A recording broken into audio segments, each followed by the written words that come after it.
One of the questions I'm asked most often after giving a concert is, how do you memorise or remember all of that? And I think it's just a technique like any other that you build up as you're growing up and as you're learning repertoire. So I started memorising things first from the age of about 8. And at that stage it's very easy. You just have a short piece, which you've mostly memorised just through sheer repetition, so it's the physical memory. And you don't have to contend with nerves really at that age, so memorising is relatively straightforward. But as things become more complicated, you need different techniques to deal with the sheer volume of material that you're working with.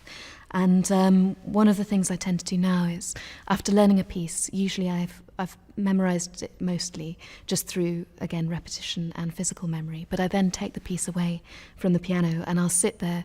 I have the score in front of me, but I don't look at it, and I go through the piece in my head, and I make sure that I have a very clear conception of the piece mentally, and that might be just knowing how the notes fit together, knowing how motifs are inverted, the kind of mathematical patterns the composer uses.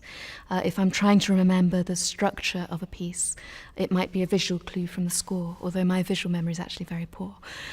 Oral memory, all of these things come together to create this mental picture. And that's incredibly important, because when you're on stage and you're nervous, the first thing that leaves you, or the first thing that leaves me, is the physical memory. And if you don't have the mental conception as a backup, that can be a real problem.